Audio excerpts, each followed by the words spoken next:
Well, folks, welcome to one more edition of Politics and Right. I'm Egberto, Willies, your host. Thank you so kindly for being a part of the show. We are going to have a great show for you today. Welcome aboard. Bruce Pollard is in the house. He says hello to all. May Wood from Bruce is from Kingwood, Texas. We also have Mary Wood from Long Beach, California in the house. Joe from Los Angeles, California. Michael was the first one. Of course, again, he is in from Brooklyn, New York. Welcome aboard, everybody else. Ruth Gingeras Anderson, Aure, Wilfred E. Baptiste, Estadian, Don.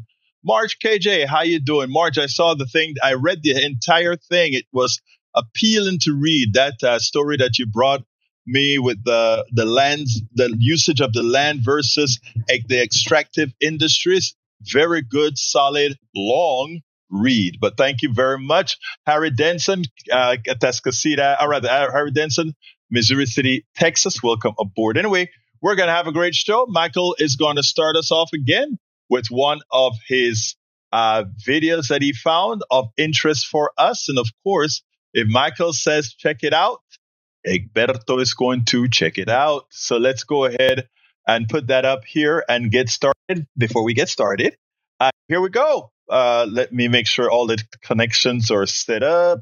Make sure. I think it looks like it's all ready to go. I think it's ready to go. Let's see what happens now. Well, CIA program.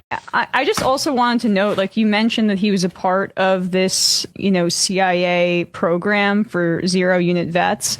Rolling Stone had an article that came out this morning where they spoke to some of the people that knew the suspect, basically saying that he had been going through some mental illness issues. He was sad. He was depressed. He had lost his job. He was fired from his job at a laundromat because he lacked a work authorization card despite being approved for asylum and authorized to work by the Trump administration, according to his former unit mate who fought alongside him for more than a decade. He was looking to relocate because he was struggling with the language barrier. But this part was just very sad to hear. About a month ago, Lockenwall told his unit mate that his inability to work due to missing immigration paperwork meant his family couldn't afford rent or food. He resorted to borrowing money from friends and former unit members. And during the conversation, he broke down in tears from frustration and desperation, his unit mate said.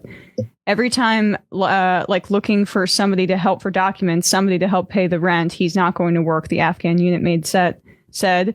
His unit mate said Lockenwall sought help in June from a CIA program designed to aid zero-unit veterans with immigration issues. Rolling Stone reviewed a screenshot of the group chat in June where zero-unit veterans shared information with a CIA representative about ongoing issues. Lockenwall posted messages asking for help. His last post went unanswered and was deleted by the chat's administrator. So we basically ruined this guy's life, throwing this young man, and we don't know how young he was when he was recruited into this CIA counterinsurgency effort. Then when he came to this country under asylum, the CIA handler that was assigned to him basically ignored his pleas for help. So that's how the U.S. imperial state treats the people that we use in our different areas of the world for our own interests, even when they need just like basic needs here in the United States. Now, this is not a justification for what the guy did. But I mean, why is it that we treat the people who have actually served this country so badly? McCain fought valiantly as an Air Force pilot in Vietnam and elsewhere. Not that I supported the Vietnam War, but again, he did what his country told him to do.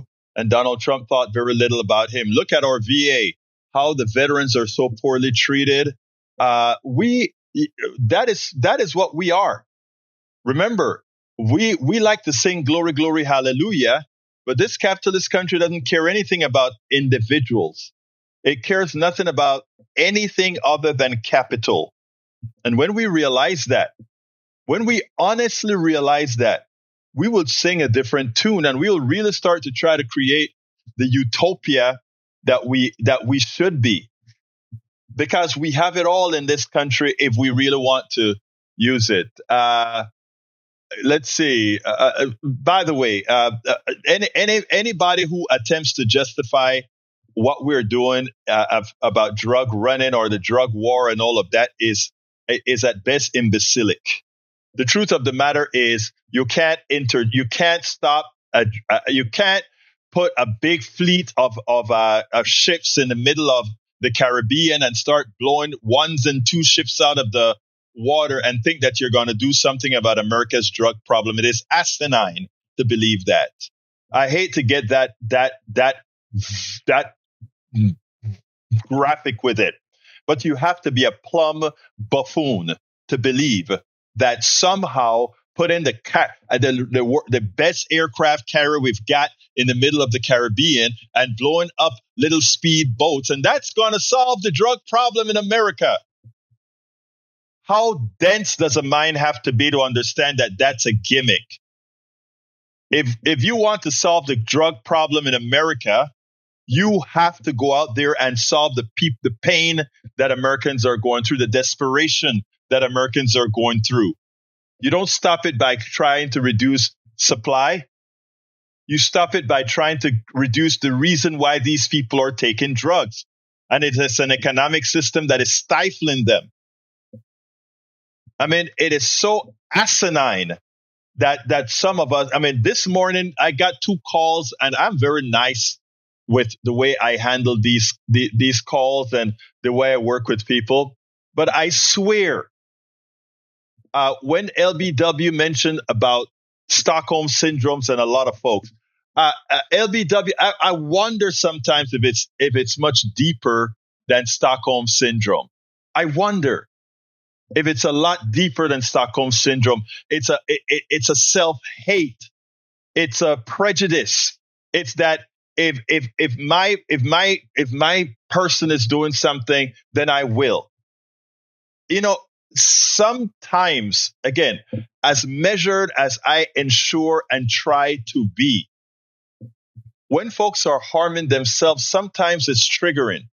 All right, let me go to the second video from Michael Rudin. But welcome aboard, Lisa Blair from Atlanta, Georgia, and likewise Yvette Avery Herod from Atlanta, Georgia.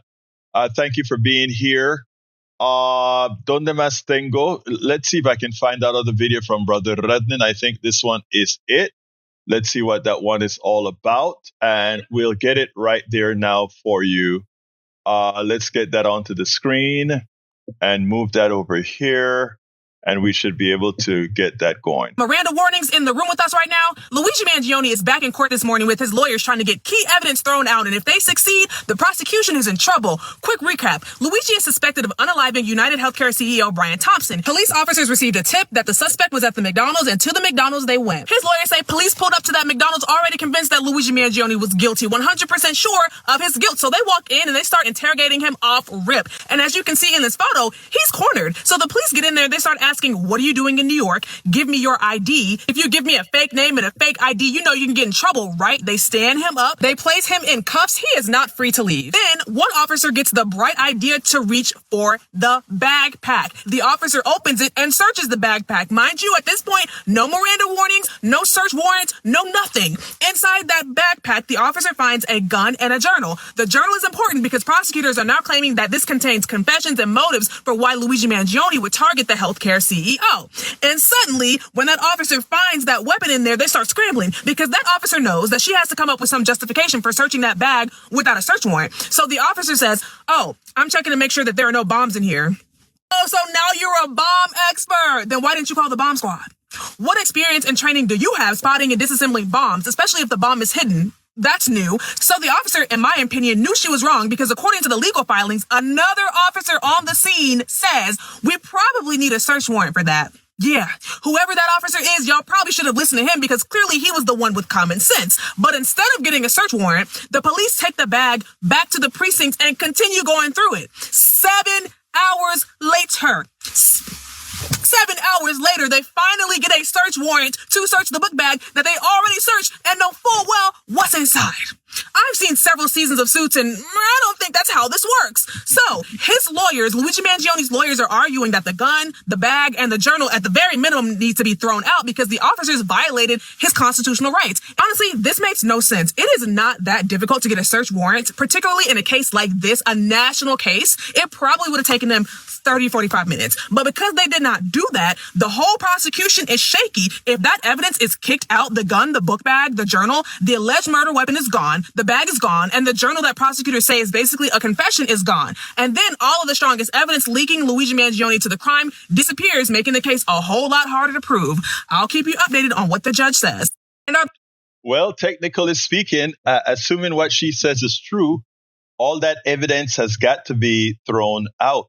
I'm not talking about whether the guy did it or not. I'm not talking about any of that, but following the rules. Again, cops love to break the rules, and sometimes it costs them.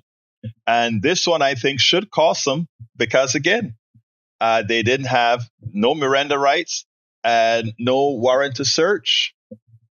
I think the young lady is right. All of that evidence must be gone. Must be gone. Anyway, let's see.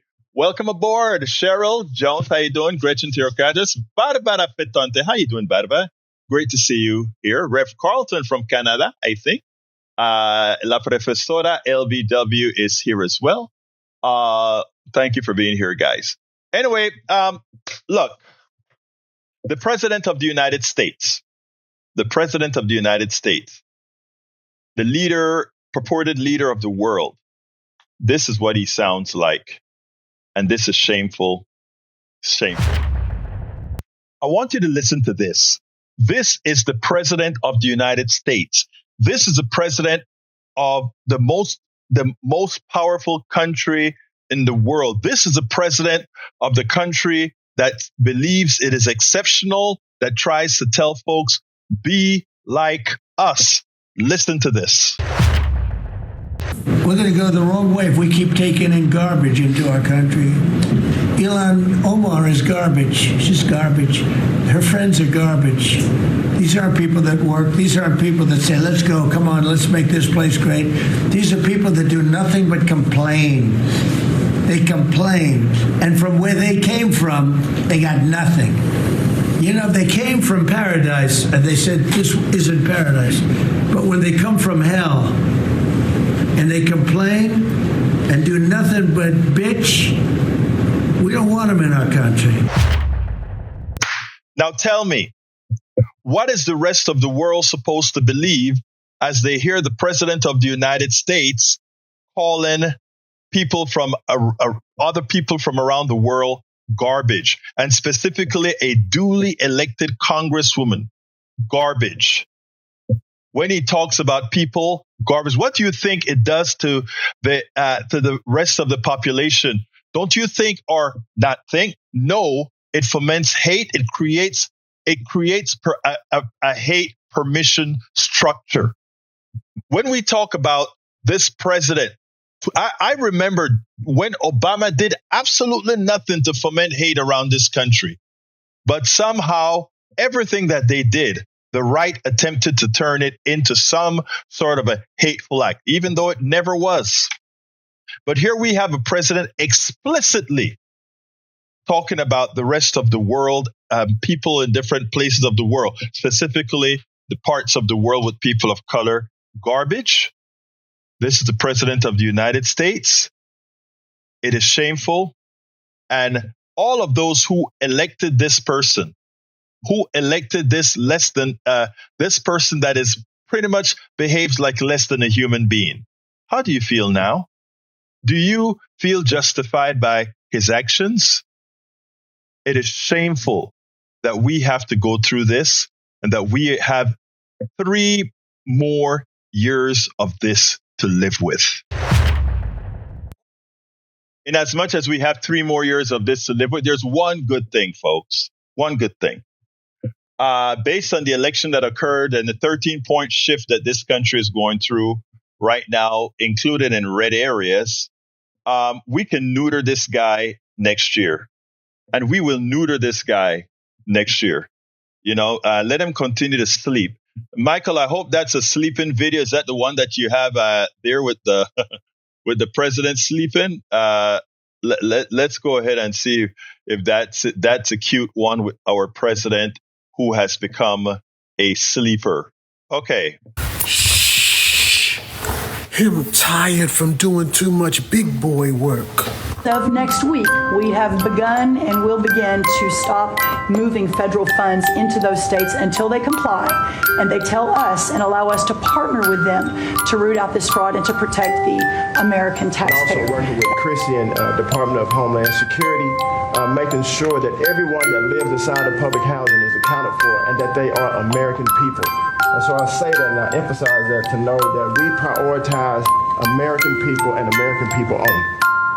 Lastly, sir, in Atlantic City, we took over the Atlantic City public housing.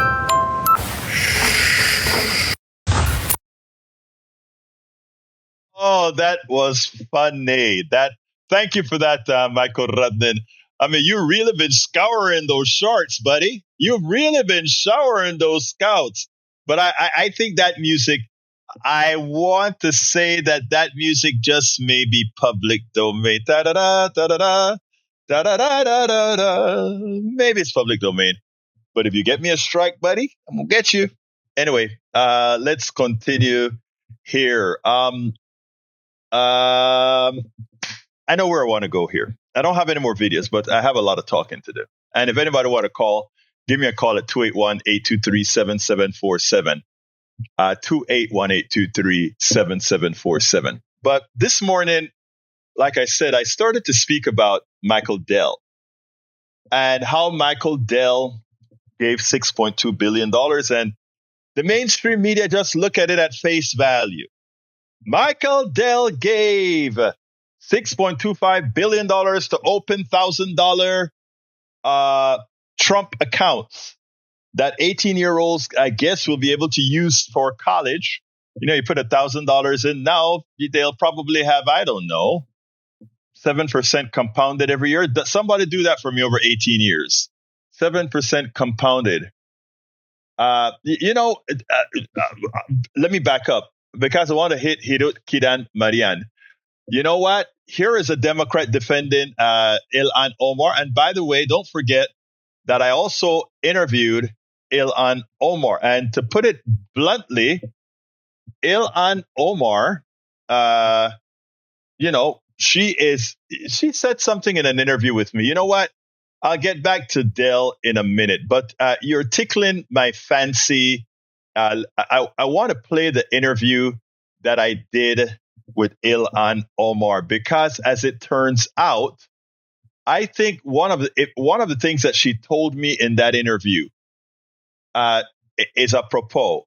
Let's see if I can find Ilhan Omar. I think I can find that video rather quickly. Let's see if I have it. Por haber. Quiero ver si lo tengo. Porque that was a good one that she said.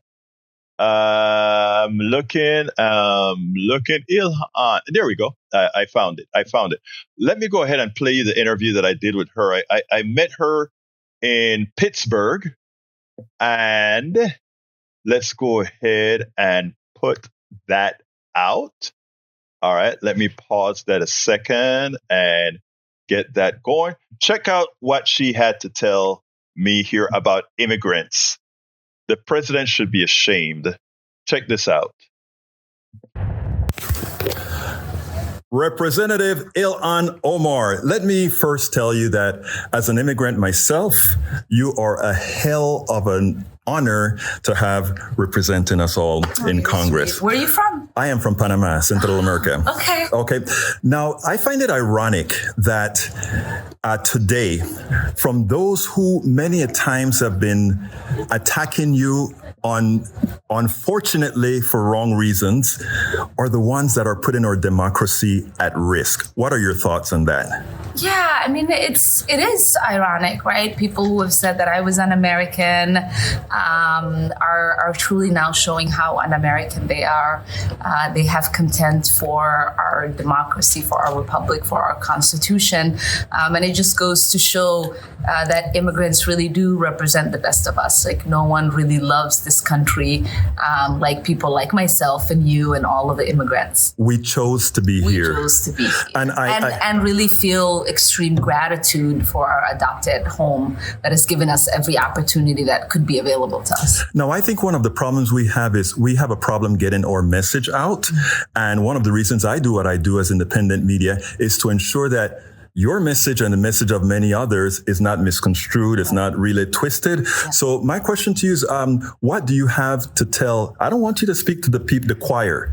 I want you to speak to the portion of my audience that is right wing, that really are not informed from somebody like me, but's informed by all the wrong people. Yeah. Well, I mean, what can I say to those folks? It's really important that people understand that, the American experiment is something that a lot of people have reference for. A lot of people really look up to it across the world. I grew up and was raised by a father and a grandfather that were born in colonized Somalia. All they wanted to do was participate in a democracy. And so we have an incredible opportunity in this country to have one of the greatest constitutions, to live in a country that has open society where you can actually shape, the outcome of your life in your own way. And I think I just want to remind people that, when the founding fathers developed the Constitution, they wanted us to continue to create a more perfect union. And every work that we do today, whether it is the expansion of access for people to the ballot box, or whether it is trying to make sure everyone has health care that they need so they're not going bankrupt because they got sick, or whether, it's like passing the legislation I passed to feed our babies' bellies before we feed their brains. All of those things really help create that more perfect union, and we have to be in it together as Americans in this country. Couldn't have been said any better. One last question and I'm done. I know you're very tired from being out there. So do we win or do we keep the House? Yes or no? I'm very optimistic about us keeping the House and hopefully growing our majority and doing the same in the Senate. And then we get to do incredible things in the next 2 years. Representative Ilhan Omar, thank you so kindly for having spoken to Politics Done Right. Thank you. Anyway, now why would anybody, the president, call such an articulate, smart person who understands the genesis of this country? Why would anybody call her garbage like the president just did? When she, again, shows more American values than the president himself. She shows more American values than the president himself. It is shameful. Anyway, let's see. U.S. Lee the best. I want to show you guys something here, because listen to Lee the Bearcat. Lee the Bearcat says U.S. Representative Ilhan Omar household net worth is estimated to be between $6 and $30 million, according to the latest financial disclosure, a significant increase from previous years. Yes, she has used her notoriety to do a whole lot of projects. And of course, she has a husband that has his own business, etc. So, I mean, I don't have a problem with people who's earned their millions. She's not a billionaire. She hasn't earned $1 billion or anything of that sort. So, no, that's not a problem. That's not a problem. I don't have a problem with millionaires. I don't have a problem with people making a substantial amount of money. I don't. If you work for it. Yeah, Hirut Kiden Median says, most of the people who criticize her are the people whose allegiance are somewhere else. Exactly. Let's see what else. A couple net worth increase. Let's see.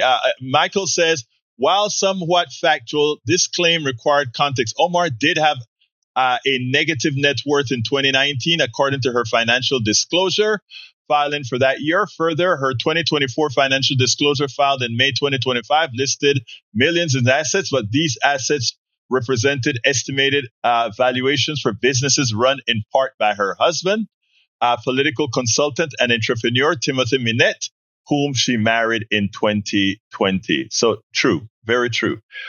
It seems like our poet extraordinaire or poet laureate is here today with a new limerick, which I will get to in a minute. Thank you, Mark Zarnick, for being here. I haven't heard you in a while. But beforehand, the amortization was done by LBW, La Profesora. She said, $1,000 initial investment with a 7% compounded interest annually for 18 years and no additional contributions gives you a grand total of $3,800 18 years later. Wow. That is a gimmick. Thank you for that, LBW. Appreciate you. That is a gimmick. The rich will be able to add monthly, yearly contributions to help these funds grow, but those of us who live paycheck to paycheck will be less likely to be able to do so, thus creating more economic divide for the rich and poor who gets to grow that account tax-free. You see, you have to look between the lines. It takes a bit of thinking, right? Something that they expect you not to do. That's why this morning I came out immediately and knocked that $6.25 billion contribution. Pay your damn taxes so that we can appropriately fund schools to make sure those kids don't have to worry about just having $3,800 to pay a school, but that they, in fact, will simply go to school. Reverend Carlton says, unfortunately, it has become very obvious that a well-drafted and even a continually amended one is no guarantee against the predation of a rapacious and evil person who gains control. The guardrails did not hold. The checks and balances are being ignored or overturned. Trump is the embodiment of the worst aspect of America. Ilhan Omar embodies the best, of which I have to say, I agree. And by the way, it would be less than that, Patrick, if you go ahead and do the down appreciation for inflation during that time. So that when adjusted for inflation, it would be less. But that's the amortization, 7 years, one fixed investment. All right, let's go to our poet laureate, and then we'll go to Dell after that. It's called Kill Them All. Did you make me say that, Mr. Zarnick, Tom? But anyway, here it goes. Theme song of Pete Hegseth and the Trump admin. So it starts this way. To the World War II song, bless them all, kill them all, kill them all. The long and the short and the tall. Kill all the fishermen in their little boats. Call them all drug lords, though they are just scapegoats. Kill all the migrants who call U.S. home.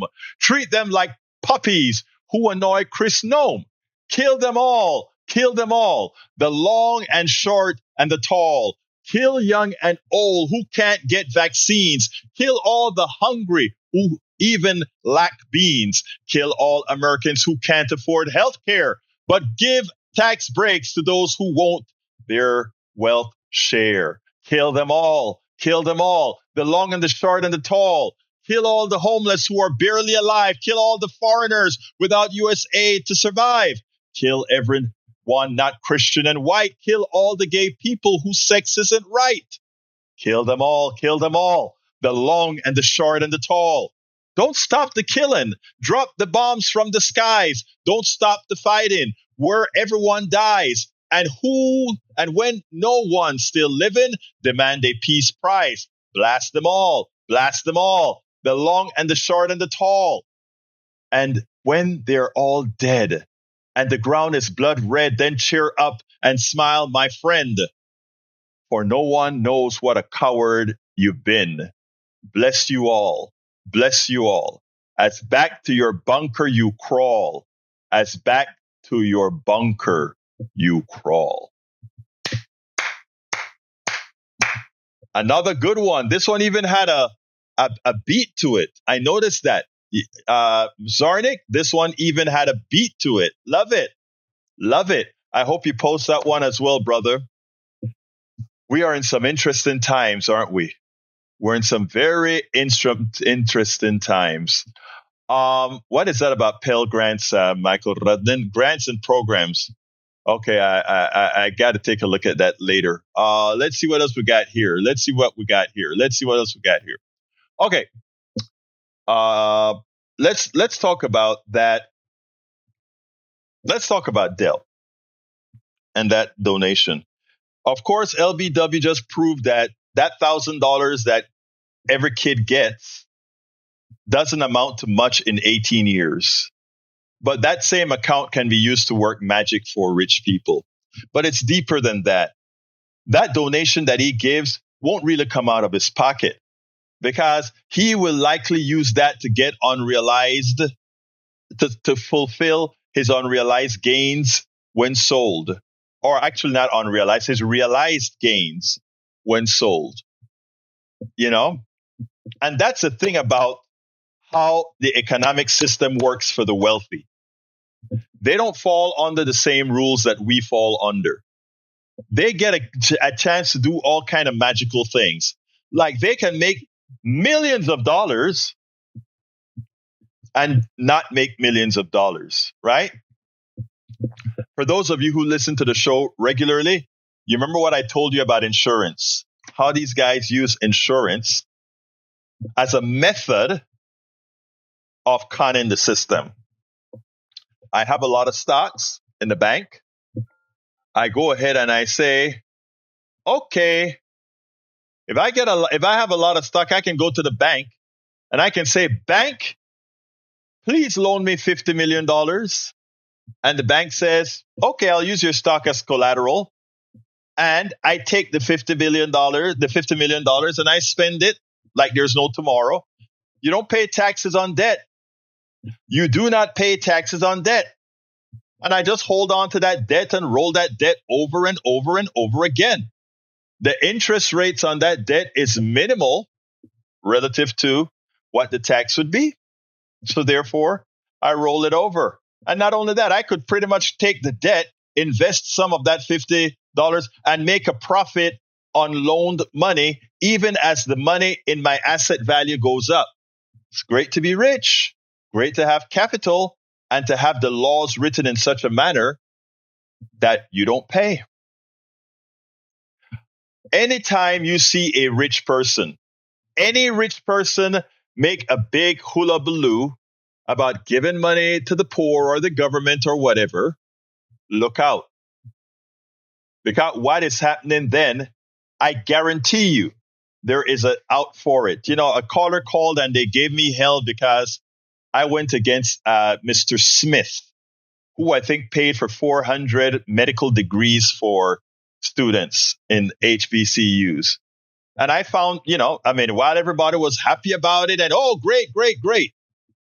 It pointed out that, again, in America, you don't have a meritocracy. This one guy, he chose which 400 students were going to get their loans paid off. We don't know if they're great doctors, good doctors. I mean, why didn't he go to, why didn't he make it, let's say, a minority scholarship for some other school? We don't know what he's doing. Right? He decided to choose. I've told many people that we don't live in a meritocracy. You have to be chosen. You have to be chosen. When you go and work for corporate America, you are not necessarily the best engineer. You're not necessarily the best whatever. You are chosen. Right? They don't put a lottery in there and say, all the people that meet this qualifications, let's go ahead and pick one out. You're chosen. One of the reasons you had to have affirmative actions are people like me never got chosen. right? Doesn't matter if you're capable or not. You're chosen. Women, many jobs, never got picked. Chosen. That's why we need DEI, etc., so that the pool would be expanded. Here we have Dell choosing that he's going to give $1,000 to kids under the pretext that'll help them with their, but it doesn't. Patrick Magner, how you doing, sir? Doing great. I hope I'm not interrupting. How are you? Oh no, today is a free for all. I got the video that I wanted to play, and I had 4 subjects, but I much prefer whatever you guys have to bring to the program. Talk to me. I think we talked about it before, but I wanted to touch on the fact that when a billionaire hoards money and underpays people, and then towards the end of their life, they turn around and they donate it to people, and everybody's excited about, oh, such a nice guy. Well, that's not a democracy. That's one person choosing who they want to benefit with everybody else's money. And that is a type of redistribution of wealth, which everybody is supposedly upset about. Right. But not when it comes from a billionaire. So that's definitely not democracy. No, it's not. Let me tell you this, and this is what gets me, and this is the work that I talk about us having to do, Patrick. If you heard the show this morning, a good friend of mine, great supporter, he took exception to what I had to say about Dell, and he thought, well, Dell earned his money. I had Dell stocks and it grew, et cetera, et cetera. The good thing about Dell, right, is that, like I told the audience this morning, I know Michael Dell personally. And I'm not talking about, I read about Michael Dell. I know Michael Dell from his T-shirt and jeans day when he used to live on campus at the University of Texas, and subsequently formed PCs Limited, which was just a swap shop of parts to make PCs. And one of the callers said, well, he made a good computer, Look, I built computers, and let me tell you what IBM did that was genius. And I want to express this to people because people don't know a whole lot of what really went on in the computer industry, right? The difference between the Mac and the PCs were that IBM made an open design while Mac kept it closed. And by IBM making an open design, that means that parts came in from all over the world who made these parts to spec. And we could then go into these long ledgers and bring parts in from Taiwan and from China. So you'll bring a soundboard in from China, you'll bring a hard drive in from here, and all of that you just had, it was all modular, and you just put it together to create your own computer. And I've created hundreds of computers when I used to sell them now, and it was all modular. I just buy different pieces that I used to buy bits and pieces from Michael Dell at PCs Limited. And he did the same thing. He built computers, and he got some venture capitalists to go ahead and support what he did. He was chosen by the capitalist system to be able to have Dell computers. Not that there aren't thousands of Americans who built very many of these computers on their own, just swapping parts in together. And that's what modular computers were. You notice that's why Dell made PCs, not Apples, because you couldn't build Apples, open market, but all the other things were open market. So people, what OS? I actually, at Stadion, when I built PCs, we were always using MS-DOS or Windows 3.0 and Windows 3.1. Actually, we started out Windows 2.1, but then we went to 3.0, 3.1. And one other thing at Stadion, let me just tell you this, what was interesting. While we built those things, right, while I was building them, I was at NASA at that time. And I actually built a couple of those units that we used for testing that were going on to the space station at NASA. We were using the PS2, and we're trying to find other viabilities. All right, hold on a second. Let me bring Zarnik into the conversation. Zarnik, how you doing, my friend? Yes, can you hear me?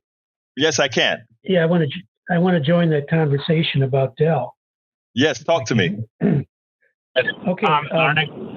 Yeah, hi. Thanks for reading the poem, by the way. What's really bothering me about Dell and these other billionaires like Elon Musk and Bezos and all the guys that give money, they're not really giving. They're not. It'd be one thing if they set up their own charity or their own fund and wanted to say, okay, I'm going to start this and help school kids and support education. But they're giving it to the Trump fund. Right. And by doing it, it becomes a political thing. It's like, okay, now you're supporting my ballroom, or now you're supporting my inauguration. Now you're supporting my Trump fund. This is a political thing. They're waiting. They're going to get something for that. It's not like they're doing this out of charity. It's a political contribution. It's like a PAC, and they're going to get some kind of special favor or subsidy or something. And that's what bothers me more about what they're doing. They want to give their money to charity. That's fine. And, and we can talk about whether they made their money legally or not. That's another issue. But this business of giving it to the Trump fund, Trump does not have a good record when it comes to charity. He's a thief. Anything that he sets up is corrupt. He's going to get a take of that, and it's going to be just terrible for the country. So, fine. You want to give money to kids, or you want to give money to education, do it, but don't do it through the Trump fund. Don't do it through any political. I agree with you wholeheartedly, Mr. Zarnik. Tom, I agree with you wholeheartedly. But for all these billionaires that are cozy enough to Donald Trump, it proves everything that we've been saying for decades. And that is that to be a billionaire, you have to be a crook, because that's what, to be a billionaire, you must be a crook. I look upon the billionaires as they're like lottery winners. And if you win the lottery, $1 billion in lottery, you pay taxes right away. And these people should be paying if they paid their taxes, they wouldn't be billionaires. And then the society as a whole would benefit from their taxes, and we wouldn't have to be calling them out as to whether they made their money legally or not. Because then they would say, okay, I don't care if you won the money in a lottery or you won it through, this business of yours, you pay your fair share, and then we'll be all right. So that's my opinion on that. I think you nailed it. You were about to say something, Tom, Patrick. Yeah. Okay. Go ahead, Patrick. I don't mean to interrupt, but Tom's 100% correct. It's all, a lot of it is luck. I mean, look at the difference between Compaq and Dell. Compaq went under. Dell still goes on. Right. They had similar products and similar quality, and one made it and one didn't. Another thing that I want to support Tom on is the fact that a lot of these billionaires not only did they get their opportunity out of luck, but they also took advantage of the most vulnerable people. Bill Gates got a lot of his money from the poor people from India and poor people from Africa, and took their resources. So there's nothing good about these people. Right. No, I mean, let me tell you a little bit. Let me tell you what is so interesting. That everybody talks about how benevolent Bill Gates is, and he's one of the nicer billionaires, right? But even the way he started, you and I will never agree on that. I'm saying, and let me just say this, Patrick. I know where you're coming from. Notice what I said. He is one of the nicer billionaires, and one thing to that is not saying that billionaires are nice, because remember what I said, they're all crooks. But let me just say this. This is interesting, Patrick and Tom. Yeah. Microsoft MS-DOS, right? MS-DOS was not really created by Bill. He had inside information of what IBM was doing with the operating system that they needed for this PC that they never knew was going to take off the way it did. And he ran to a company in Seattle without telling them what his plans were, et cetera, and got them to sell him the rights to their software that they've been building for however many years. And he took that, turned it into MS-DOS. It was a marketing thing. MS-DOS wasn't even all that good, the operating system, right? But again, it was the best they had for the PC that needed to get on the market quickly. And he never told any about it. And then he didn't sell it to IBM, and IBM didn't care because IBM was a mainframe company, not a PC company, which was just a new industry forming. And he licensed it to them, and all he said is, because IBM didn't want to make a big investment. So for every PC they sell, he made a little bit of money for the system. Every PC they sell made a little bit of money. And that made him wealthy. It wasn't his doing. It was other people's work. And it's hard that most people don't get it, Patrick. Right. It was a monopoly on top of it. Exactly. I was going to bring that up. That's the biggest problem, the monopolies. And Microsoft took DOS and they made a graphic user interface, a GUI. And that's what they just enhanced the DOS system and kept making it better. He deserves something for what he did, which is fine. But again, like Pat just said, it was luck. A lot of it was like winning the lottery. And when you win the lottery, you pay your taxes. And if they paid their taxes and don't get involved in politics, that's the other thing. The money in politics should be completely eliminated. Anybody, creating these PACs and supporting politicians through financial contributions, that should stop. And that way we would have a good system where people are voted on for their goodness and for their competency, and not just for how much money they have or how much greed they have. Exactly. LBW, La Profesora said, the far right say they want to go back to the good old days of the 40s and the 50s. But the effective tax rate was like 70 to 90% for the rich at that time, when we were super prosperous, building infrastructure, libraries, schools, hospitals, etc. That's why we were in a season of growth and economic boom. The rich paid their share. And you know what, LBW? It's a mathematical reality that there's something called a marginal propensity to consume in economic terms, right? And the marginal propensity to consume says the following. If you have a lot of money, adding more money, like when I talk about billionaires, how much more as you add billions, you don't spend more, you don't do more, right? You're just accumulating, you're just hoarding. Because after you reach a certain, you're hoarding.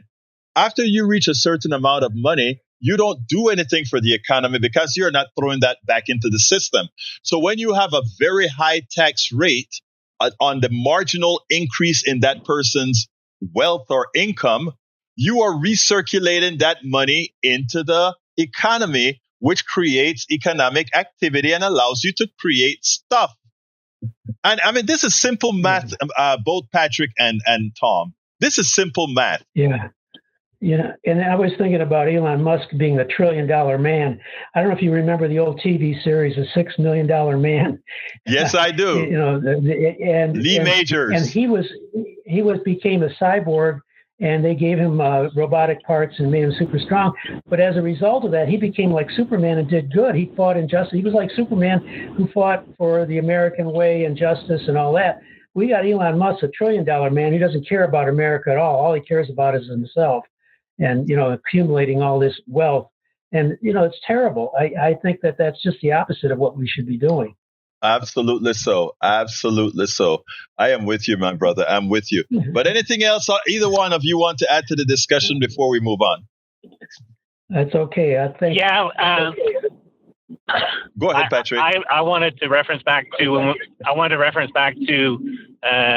Venezuela and the idea that this president gives any hoot about whether or not drugs come to this country or not. Since he's pulled troops or border agents away from the border to arrest citizens here, the amount of cocaine and the price of cocaine has changed in the favor of people that deal it. Cocaine's at one of the lowest prices it's been in decades, and there's more of it available than has been in decades. And another thing I'd like to point out is if he's trying to save lives, he's in a party that over and over has fought Narcan, which is a emergency dose that keeps people from overdosing. Oh, yeah. After they overdose, I think you can give them that. Yeah. Yeah, I thought, and they fought that over and over. So if they really cared, they wouldn't be pulling people away from the border, and the amount of cocaine coming in this country wouldn't be increasing; it'd be decreasing. And every police officer and every teacher, every person that we could would have Narcan on them, but they don't. They fought. Right. It's a gimmick. Let me tell you, it's a gimmick. These people don't care. These people care about only what can make them a marginal amount of money. That's it.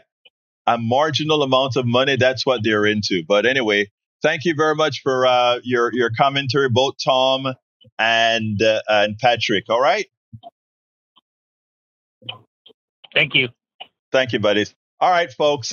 Anyway, we are close to the end. We have about 5 more minutes. If anybody else want to give a quick call, give me a call at 281-823-7747. That is number again is 281-823-7747. Let me tell you, from this morning, when I got off the call, I always sort of reevaluate my callers, the messages that I see in the chat, etc. after I finish the program, because, like I said, the idea is not just to be a talking head, right?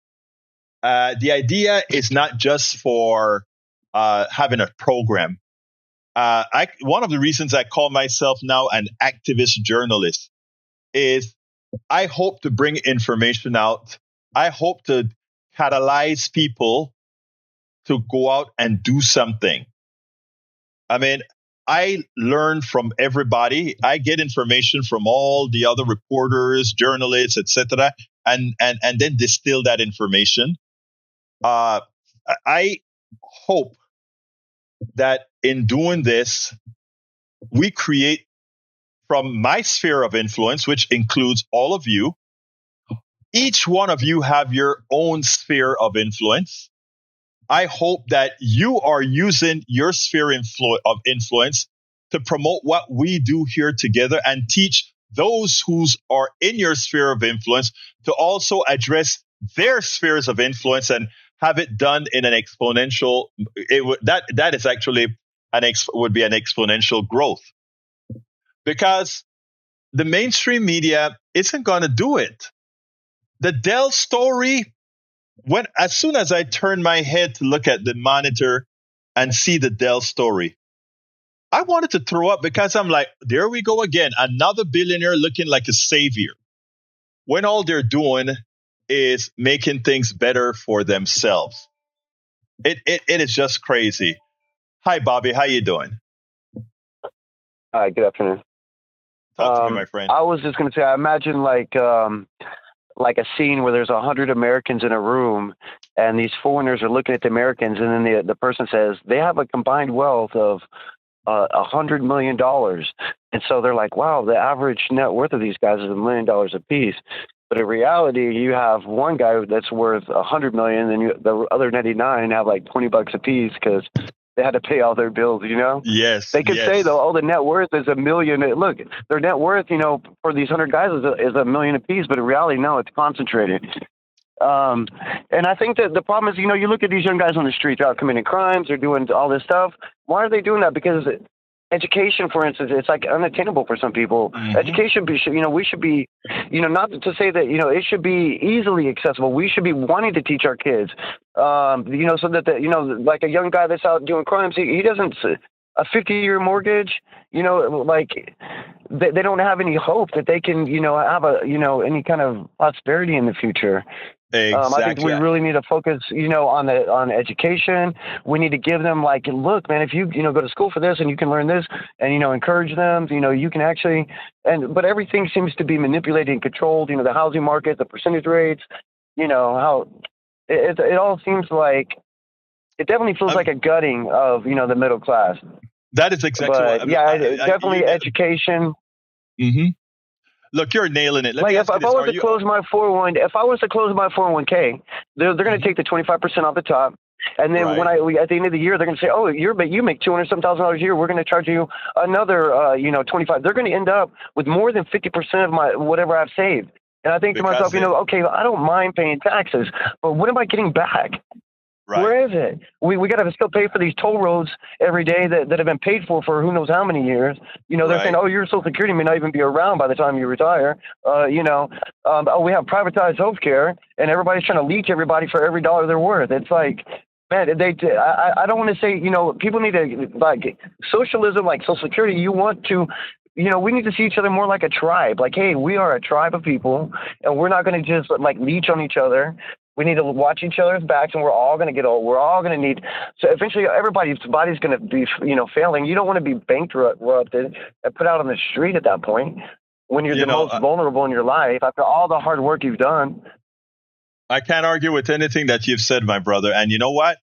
That is what I am hoping, that as we engage each other and strengthen each other, what we're seeing in the voting recently tells me that something is changing and that all of us are playing a part in doing this. Okay. So you keep talking, keep calling, keep addressing your sphere of influence, because we are going to make a change without the mainstream media. That is nothing but parrot for the plutocracy. Thank you very much for your call, Bobby. Andy, can I have 30 more seconds? Sure, go ahead. Okay. For the people that, because if they're like, oh, you're just hating Egberto, you're just doing all this. You seem like a very intelligent person, and I've heard you, speak of the things that you've done in the past. And when I got on your Substack and I've seen the amount of articles and the time that you put into all these things, just trying to inform people, that it's like, for anybody to ever accuse you of that, like, you are obviously not money motivated, because if you were, you wouldn't be doing all of these things that you do. So for somebody, for those listening that have that opinion of Egberto, you don't spend that much time trying to inform people and putting together all these articles and editing and do all this stuff if you're money motivated. Instead, you're trying to pursue how you can benefit off others because you have good ideas that you could have, like, pushed forward. Anyway, that was my last comment.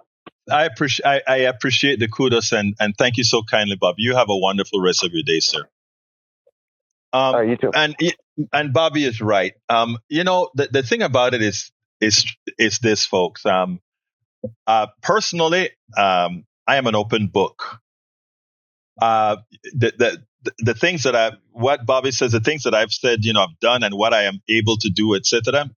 It's an open book. You can actually Google and see the products that I've got out there, all that good stuff out there that I've left on the wayside to do this. It's real. I honestly, one night said, and my wife would tell you this, somebody has to do this. Somebody has to do this. I constantly used to say that. We all say that. Somebody has to get out there and inform. Somebody has. And one night, I never forgot staying in this room when I was sitting on that side and looking up in the dark, and I said, if everybody says somebody got to do it, nobody does it. All right, here we go. And I can tell you the whole long story, but look, my brothers and sisters, we can make the change. And if I didn't think that all of us matters and working together, using our collective knowledge, we could do it, I wouldn't do this. But this is not blind faith in people. This is knowing people. We're going to do it. We're going to win this stuff. Anyway, folks, I got to get out of here. It's 4:01. I'm a little bit late. But please remember, the way you can really help this particular network is become paid subscribers of our newsletter.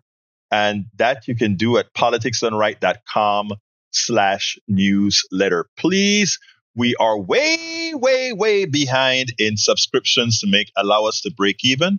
So please consider becoming a paid subscriber today, if you can. That is at politicsdoneright.com/newsletter. Love you all. You can email me directly at info@politicsdoneright.com. My name is Egberto Willies. This is Politics Done Right. And you know how I end this, baby. I am what? All of our country's problems, from polarization to ignorance on domestic and international issues to a complete misunderstanding of our economic and healthcare systems, are a direct result of a derelict mainstream media that too often bend over backwards to support corporate or bought politicians' wants as opposed to the people's needs for real information to make their lives better. Independent media is the only solution to inform truthfully and factually. Why? Because our loyalties are to you, the ones who fund us with small dollar contributions and subscriptions. Please consider supporting our independent media platforms by subscribing to our Egberto Off the Record newsletter at politicsdoneright.com/newsletter. Again, that is politicsdoneright.com/newsletter. It's an investment that pays incalculable dividends.